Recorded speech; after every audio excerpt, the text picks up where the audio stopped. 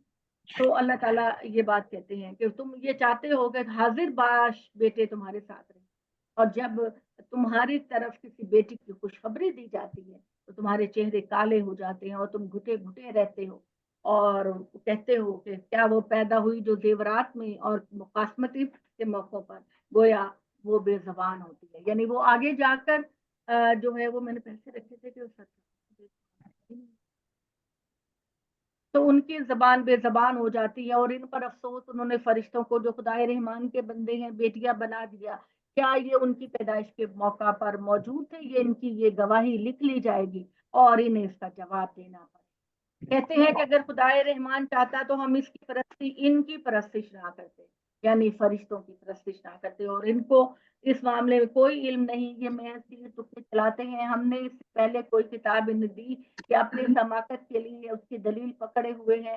ہرگز نہیں, بلکہ ہم تو یہ کہتے ہیں کہ ہم نے اپنے باپ دادا کو ایک برتر طریقے پر پایا اور انہیں کے قدم قدم ٹھیک راستے پر چل رہے ہیں. اسی طرح محمد, ہم نے تم سے پہلے جس بستی میں بھی کوئی خبردار کرنے والا بھیجا تو ہم نے اس کے کھاتے پیتے لوگوں نے یہی کہا کہ ہم نے اپنے باپ دادا کو ایک برتر طریقے پر پایا, ہم انہی کے نقشے قدم پر چلیں گے. ان کے خبردار کرنے والوں نے کہا کیا اس کے باوجود بھی کہ اگر میں اس سے کہیں زیادہ صحیح راستے کی طرف تم کو لے کر آؤں جس پر تم نے اپنے باپ دادا کو پایا. یعنی اللہ تعالیٰ ایک بات کو بار بار ضرور واضح کرتے ہیں جو سورہ نوح سے بھی پتہ چلتا ہے اور جو بہت ساری صورتوں سے پتہ چلتا ہے کہ قوموں کی مخالفت زیادہ سے زیادہ جو ہے وہ آپ کی ایلیٹ کلاس کرتی ہے. کسی بھی قوم کی جو ایلیٹ کلاس, سب کی بات نہیں ہے, اللہ تعالیٰ سب کی بات کبھی بھی نہیں کرتے, لیکن میجورٹی میں جو لوگ بہت زیادہ مال اور دولت والے ہوتے ہیں بے انتہا, وہ چونکہ اپنے آپ کو سمجھتے ہیں کہ ہمارے پاس دنیا کی ہر نعمت ہے, ہم دنیا پر رول بھی کر رہے ہیں, تو ہم سے بڑھ کر تو کوئی ذات نہیں. تو سب سے زیادہ جو ریجیکشن آتی ہے وہ ایلیٹ کلاس کی طرف, اور یہ چیز ہم ہر سورہ میں دیکھتے ہیں. تو یہی وجہ ہے کہ وہ غرور اور تکبر سے یہ کہتے ہیں کہ اے ہمارے نبی, کیا تم ہی رہ گئے تھے کہ اللہ ہمیں سمجھانے کے لیے تم کو. تو اور اللہ تعالیٰ کہتے ہیں کہ سب سے زیادہ بہترین رسپانس جو ہے وہ جو آپ نچلا درجہ کہنا تو مجھے اچھا نہیں لگ رہا, لیکن ہاں جو غریب طبقہ ہوتا ہے وہ سب سے زیادہ سپورٹ کرنے والا, غریب طبقہ اور مڈل کلاس جو ہے وہ سب سے زیادہ اپنے نبیوں کو سپورٹ کرنے والی ہوتی ہے. تو اللہ تعالیٰ کہتے ہیں ہم نے اور انہی کے نقشے قدم پر چلتے رہے. ان کے خبردار کرنے والوں نے کہا کیا اس کے باوجود بھی کہ اگر میں اس سے کہیں سیدھے راستے کی ہدایت تم پر لے کر آیا ہوں جس پر تم نے اپنے باپ دادا کو پایا. انہوں نے جواب دیا تم لوگ جو کچھ بھی دے کر بھیجے گئے ہو ہم اس کو ماننے والے نہیں. سو نوبت یہاں تک پہنچ گئی کہ ہم نے ان سے ان کی سرکشی کا انتقام لیا. پھر دیکھ لو جھٹلانے والوں کا انجام کیسا ہوا. یہ باپ دادا کا حوالہ دیتے ہیں تو یاد رکھیں جب ان کے ابو الابا کا مطلب ہے اباؤ اجداد, فور فادرز.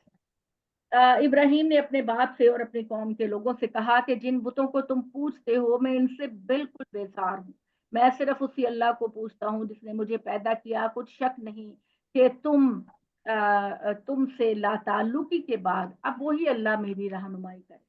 اور ابراہیم نے یہ بات ایک روایت کی حیثیت سے اپنے بعد والوں میں چھوڑی تاکہ وہ اس کی طرف رجوع کریں. یعنی انہوں نے اپنی اولاد کو بھی یہی درس دیا تھا کہ اللہ ہی سب سے بڑا ہے اور تمہیں اللہ ہی کی طرف رجوع کرنا ہے.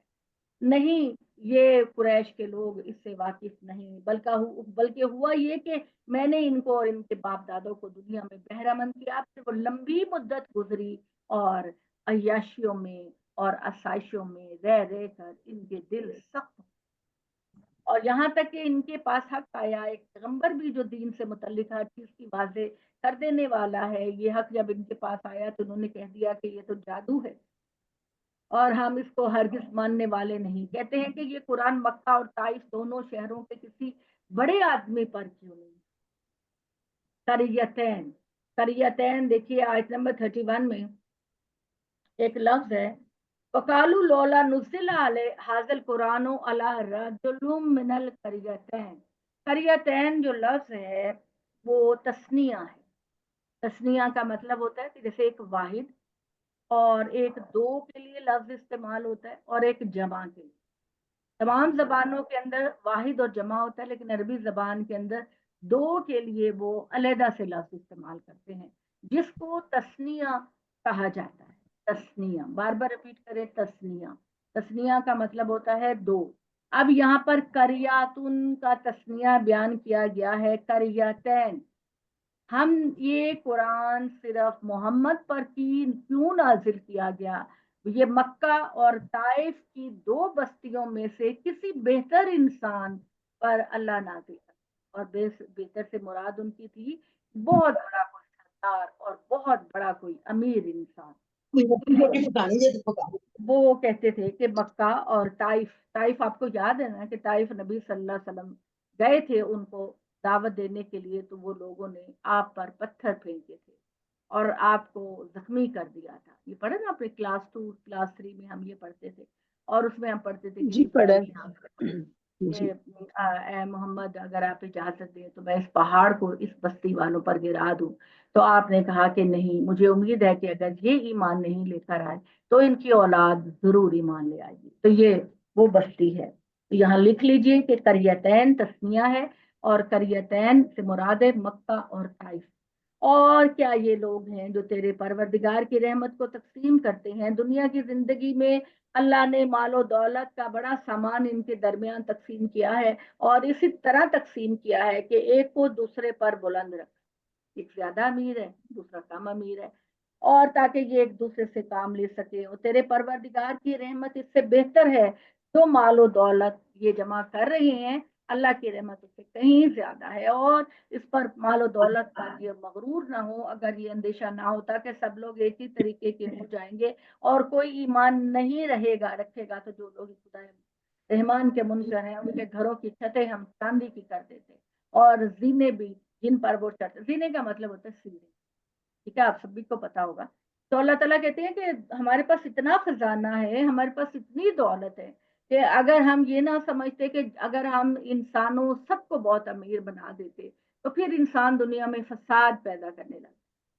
انسان دنیا کے اندر قتل و غارت گری کرنا چاہتا ہے کیونکہ وہ اپنے آپ کو اقتدار والا سمجھتا ہے، دوسروں کے حق میں نہیں کہ ان کو اقتدار دیا جائے. تو یہ لوگ لڑتے اور اللہ تعالیٰ کہتے ہیں کہ ہم ان کے گھروں کے دروازے اور اس کے تخت جن پر وہ تکیہ لگا کر بیٹھتے سونے کے بھی کر دیتے چاندی کے بھی کر دیتے. حقیقت یہ ہے کہ سب چیزیں تو محض دنیا کی زندگی کا سامان ہے اور آخرت اے میرے محمد تیرے پروردگار کے ہاں صرف اللہ کے متقی لوگوں کے لیے. اور ان پر افسوس ہے جو رحمان سے غافل ہیں، جو رحمان کی یاد سے منہ موڑ لیں اوپر ہم ایک شیطان مسلط کر دیتے ہیں پھر اس کا رفیق بن جاتا ہے. اور اس میں شبہ نہیں کہ ایسے لوگوں کو یہ شیاطین اللہ کی راہ سے روکتے ہیں اور وہ اپنی جگہ سے سمجھ رہے ہوتے ہیں کہ وہ ٹھیک جا رہے ہیں. یہاں تک کہ اس طرح کا ہر شخص ہمارے پاس آئے گا اپنے شیطان سے کہے گا کہ کاش میرے اور تمہارے درمیان دنیا کے اندر مشرق و مغرب کے کناروں جیسی دوری ہوتی تو کیا ہی برا رفیق ہوگا. کہا جائے گا لوگوں جب تم نے دنیا میں اپنی جان پر ظلم ڈھائے ہیں تو آج یہ بات تمہارے لیے نفع نہیں دینے والی کہ تم لوگ اللہ کے عذاب میں ایک دوسرے کے شریک بنے. اب آج کوئی بھی بچ کر نہیں جائے گا، نہ گمراہ کرنے والا اور نہ وہ جسے اس نے گمراہ کیا، کیونکہ اللہ نے تم کو عقل دی ہے. اللہ نے تم کو عقل دی ہے، وہ تمہیں ممتاز کرتی ہے. اور اللہ تعالیٰ کہتے ہیں کہ یہ اندھے اور بہرے ہیں میرے رسول، کیا تم بہروں کو سناؤ گے یا اندھوں کو راہ دکھاؤ گے ان کو جو کھلی گمراہی میں پڑے ہیں. اب اگر ہم تمہیں اٹھا بھی لیں گے تو ٹوٹ نہیں جائیں گے، اس لیے کہ ہم نے فیصلہ کر رکھا ہے کہ ہم ان سے لازماً بدلہ لیں گے یا جس عذاب کا وعدہ ہم نے ان سے کیا وہ تمہاری اس دنیا میں ہوتے ہوئے تم کو لازمی دکھائیں گے. تو اس میں بھی کچھ مشکل نہیں، اس لیے کہ ہم ان پر پوری طرح قدرت رکھتے ہیں. تو محمد چھوڑ دو اپنی قوم کے لوگوں کو اور اس کتاب کو مضبوطی سے تھامے رکھو جو ہم آپ کی طرف وہی کر رہے ہیں. یقیناً آپ ایک سیدھی راہ سے، اس میں کچھ شک نہیں کہ یہ تمہاری اور تمہاری قوم کے لیے قرآن ایک یاد دہانی ہے. اور اگر تم سب کو اس کی جواب دہی کرنی ہے تو تم سے پہلے ہم نے اپنے جو رسول بھی بھیجے ان کی قوموں سے دیکھو، ہم نے انہیں خدائے رحمان کے سوا انہوں نے کوئی دوسرے معبود ٹھہرائے کہ ان کی پرستش کی جائے. ہم نے موسیٰ کو بھی اس طرح کی نشانیاں دے کر فرعون اور اس کے سرداروں کے پاس بھیجا تو اس نے انہیں دعوت دی کہ میں پروردگار عالم کا رسول ہوں. پھر جب وہ ہماری نشانیوں کے ساتھ ان کے پاس آیا تو وہ ان سے ہنسی ٹھٹھا کرنے لگے، اور ہم ایک پر ایک جو نشانی بھی انہیں دکھاتے وہ دوسری سے بڑھ کر ہوتی، اور ہم نے ان کو عذاب میں پکڑا تاکہ وہ اللہ کی طرف رجوع کریں. ہر عذاب کے موقع پر وہ کہتے تھے ہمارا نبی تو جادوگر ہے، اپنے پروردگار سے اس عہد کی بنا پر جو اس نے تمہیں دے رکھا ہے ہمارے لیے دعا کرو. ہاں اب ہم ضرور راہ راست پر آ جائیں گے. اور جب ہم ان پر کوئی عذاب ڈالتے ہیں تو وہ اپنا وعدہ توڑ دیتے ہیں قوم کے لوگ. اور جب ان میں سے لوگوں میں سے بے چینی پیدا ہونے لگی تو فرعون نے اپنی قوم میں اعلان کیا. اس نے کہا میری قوم کے لوگوں کیا مصر کی بادشاہت میری نہیں اور یہ نہریں بھی میرے نیچے بہ رہی ہیں؟ کیا تم دیکھتے نہیں یہ بہتر ہے یا اس شخص سے بہتر ہوں جو ایک بے وقت آدمی ہے؟ اور بے وقت آدمی کون؟ موسیٰ کے بارے میں کہتے ہیں کہ یہ ایک بے وقت آدمی ہے، بنی اسرائیل کا انتہائی غریب آدمی ہے، ہماری روزی پہ پلا ہمارے محل کے اندر، اور یہ اپنی بات بھی کھول کر بیان نہیں کر سکتا. عام طور پر بائبل میں پتہ ہے کیا لکھا ہوا ہے؟ بائبل میں لکھا ہوا ہے کہ حضرت موسیٰ کی زبان میں لکنت تھی، وہ لکنت تھی یعنی وہ توتلی زبان بولتے تھے. اور اس کے بارے میں بھی ایک کہانی بیان کی جاتی ہے کہ جب حضرت موسیٰ چھوٹے تھے تو ایک شعلہ کوئلے کا جل رہا تھا جو انہوں نے اٹھا کے اپنے منہ میں رکھ لیا. تو یہ جو ہے نا یہ ساری کہانیاں ہیں اصل میں، جیسے کہ میں نے آپ کو بتایا. جی آواز نہیں آ رہی؟ جی بیلا جی آواز آ رہی ہے؟ یہ کہہ رہے ہیں ان کو آواز نہیں آ رہی. آ رہی ہے جی. تو حضرت ابو زمانے میں جو کسی شخص کی ویلیو ہوتی تھی وہ ایک تو ویلیو ہوتی تھی کہ اس کے بیٹے کتنے ہیں، اور دوسرا ویلیو ہوتی تھی کہ وہ کتنی کمپریہنسو بات کر سکتا ہے، کتنی اس کی بات میں دلیل ہے، کتنی وہ زور آور گفتگو کر سکتا ہے کہ لوگوں کو امپریس کرے. پیلا جی آپ کا اپنا مائک بند ہے میرا خیال، آپ کا اپنا. شازیہ جی آپ کو آواز آ رہی ہے؟ کسی کو بھی نہیں آ ہمیں تو رہی آ رہی ہے. آ رہی ہے آواز تو. ہمیں تو کلیئر آ رہی ہے آپ کی آواز. کو نہیں آ رہی ہے نا واٹس ایپ والوں کو. صفیہ جی آپ کو آ رہی ہے آواز؟ صفیہ جی آواز آ رہی ہے؟ نہیں آ رہی، میں دوبارہ کال کرتی ہوں.